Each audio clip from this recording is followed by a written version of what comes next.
దేవుని నామానికి స్తోత్రములు. ఈ ఉదయకాల సమయంలో మీ అందరికీ కూడా నా హృదయపూర్వకమైనటువంటి వందనాలు తెలియజేస్తున్నానండి. ఈ దినము దేవుడు మీతో మాట్లాడుతున్నటువంటి మాట, భూ ప్రజలందరూ మీకు భయపడుతురంట. ఏమండి, భూ ప్రజలందరూ, భూమి మీద ఉన్నటువంటి ప్రజలంట మీకు భయపడుతురు అని వాక్యం సెలవిస్తూ ఉంది. అలాంటి స్థితి నీకు ఎప్పుడు కలుగుతుంది అంటే వాక్యం సెలవిస్తూ ఉంది కదా. ద్వితీయోపదేశ కాండము 28వ అధ్యాయం 9వ వచనంలో వాక్యం ఈ రీతిగా ఉంది: నీవు నీ దేవుడైన యెహోవా ఆజ్ఞలను అనుసరించి ఆయన మార్గములలో నడుచుకొనిన ఎడల యెహోవా నీకు ప్రమాణము చేసి ఉన్నట్లు ఆయన తనకు ప్రతిష్ఠ జనముగా నిన్ను స్థాపించును. ఎప్పుడైతే నీవు దేవుని యొక్క ఆజ్ఞలను అనుసరించి ఆయన మార్గములో నువ్వు నడుచుకున్నప్పుడు దేవుడు నీకు ప్రమాణము చేసి ఉన్నట్లుగా, ఒక ప్రమాణం చేస్తూ ఉన్నాడు. అంటే ఒక మాట నీకు సెలవిస్తూ ఉన్నాడు అన్నట్టుగా ఆయన తనకు ప్రతిష్ఠిత జనముగా నిన్ను స్థాపించును. సొత్తైన బిడ్డగా, ఆయనకు పనికొచ్చే బిడ్డగా నిన్ను ఆయన స్థాపిస్తూ ఉంటాడట. అలా చేసినటువంటి ఆ దేవుడు నీ జీవితంలో కావచ్చు, నీ కుటుంబంలో కావచ్చు, అద్భుత రీతిగా అద్భుత కార్యము చేయబోతూ ఉన్నాడు.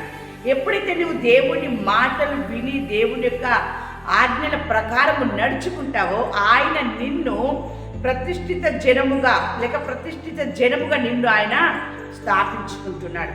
అలా చేసుకున్నటువంటి నిన్ను, నీ కుటుంబాన్ని ఆయన ఏ రీతిగా ఆశీర్వదిస్తున్నాడంటే, నీ కొట్లలోనూ నీవు చేయు ప్రయత్నములన్నిటిలోనూ నీకు దీవెన కలుగునట్లు యెహోవా ఆజ్ఞాపించును.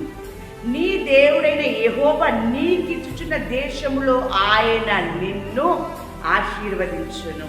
ఎంత అద్భుతమైనటువంటి ఆశీర్వాదము! దేవుని మాట నీవు విన్నప్పుడు ఇటువంటి ఆశీర్వాదము నీ జీవితంలో కలుగుతూ ఉంటుంది. నీ కుటుంబములో ఇలాంటి ఆశీర్వాదము సమృద్ధిగా కలుగుతూ ఉంటుంది. దేవుని బిడ్డలారా, అలాంటి ఒక స్థితిలో ఉన్నటువంటి నిన్ను చూచినటువంటి ఆ ప్రజలందరూ కూడా, దేవుని బిడ్డలారా గమనించండి, ఇన్ని రోజులు నీ దగ్గర సమృద్ధి లేదు కావచ్చు, ఇన్ని రోజులు నీవు దేవుని బిడ్డలారా ఏడుస్తూ బాధపడుతూ కృంగిపోతూ, ఏంటి నా జీవితంలో ఆనందము లేదు, నా జీవితంలో ఫలభరితం అనేది లేదు, నా జీవితంలో అభివృద్ధి లేదు, నా జీవితంలో ఏ మాత్రము కూడా ఆ యొక్క సంతోషంతో కూడినటువంటి జీవితము నా జీవితంలో లేదు అని నువ్వు బాధపడుతున్నావేమో. ఈరోజు దేవుడు నీతో మాట్లాడుతున్నటువంటి మాట, ఆయన మాటల్ని విని ఆయన మాటల ప్రకారము నీవు జీవించినట్లయితే నీకు ఆయన గొప్ప అద్భుతమైన కార్యం చేయబోతున్నాడు. నీకు, నీ కుటుంబంలోకి ఆయన గొప్ప ఆశీర్వాదాన్ని తీసుకొస్తూ ఉన్నాడు. దేవుని బిడ్డలారా, ఎంతమంది నిన్ను చూసి గేలి చేసి ఉన్నారో, ఎంతమంది నిన్ను చూసి హేళనగా మాట్లాడి ఉన్నారో, ఎంతమంది నీ మీద నిందలు మోపి ఉన్నారో, వారందరూ కూడా భయపడే రీతిగా దేవుడు నీ జీవితంలో అద్భుత కార్యం చేయబోతూ ఉన్నాడు. వీరి పక్షాన దేవుడు ఉన్నాడు అని రుజువు ఆయన చూపించబోతూ ఉన్నాడు. నీ పక్షమున నీ దేవుడు అద్భుతమైన ఆశ్చర్యమైన కార్యములు అద్భుత రీతిగా నీ కుటుంబంలో చేయబోతూ ఉన్నాడు. దాన్ని చూసినటువంటి నీ ప్రజలందరూ కూడా నిన్ను గేలి చేసి, నిన్ను అవమానపరిచి, నిన్ను కించపరిచి, నిన్ను దూషించినటువంటి ఆ ప్రజలందరూ కూడా దేవుని బిడ్డలారా భయపడతారంట. చూడండి, వాక్యం సెలవిస్తూ ఉంది. ద్వితీయోపదేశ కాండము 28వ అధ్యాయము 10వ వచనంలో వాక్యం ఈ రీతిగా ఉంది: భూ ప్రజలందరూ యెహోవా నామమున నీవు పిలువబడుచుండుట చూచి నీకు భయపడుదురు. దేవుని బిడ్డలారా, దేవుని యొక్క పిలుపు నీ ఎడల ఉంది.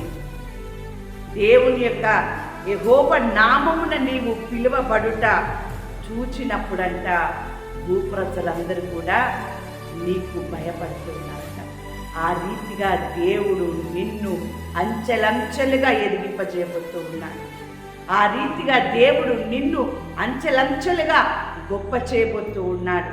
ఆ రీతిగా నిన్ను, నీ కుటుంబాన్ని గొప్ప స్థితిలో, గొప్ప స్థాయిలో ఉంచబోతూ ఉన్నాడు దేవుడు. బిడ్డలారా, వీరి పక్షమున దేవుడు ఉన్నాడు అని మీకు వ్యతిరేకముగా మాట్లాడి వ్యతిరేకమైనటువంటి ఆలోచనలు చేసినటువంటి ప్రతి ఒక్క నోరు మిమ్మల్ని చూసి భయపడబోతుంది. దేవుడు బిడ్డలారా, దేవుని యందు భయము, భక్తి కలిగి విశ్వాసముతో, నమ్మకముతో ప్రార్థించి స్థిరముగా ఉండు. ఆ దేవుని నువ్వు సంతోషపరిచేటటువంటి స్థితిలో నీవు, నీ కుటుంబము ఉన్నప్పుడు ఈరోజు దేవుడు నీ జీవితంలో చేయబోయే గొప్ప అద్భుతమైన కార్యము భూ ప్రజలందరూ నీకు భయపడుతుందో అటువంటి అద్భుత కార్యము నీ ఎడల, నీ కుటుంబం ఎడల దేవుడు జరిగించి మిమ్మల్ని తృప్తిపరిచి నిండారుగా మిమ్మల్ని ఆశీర్వదించునుగాక. ఆమేన్.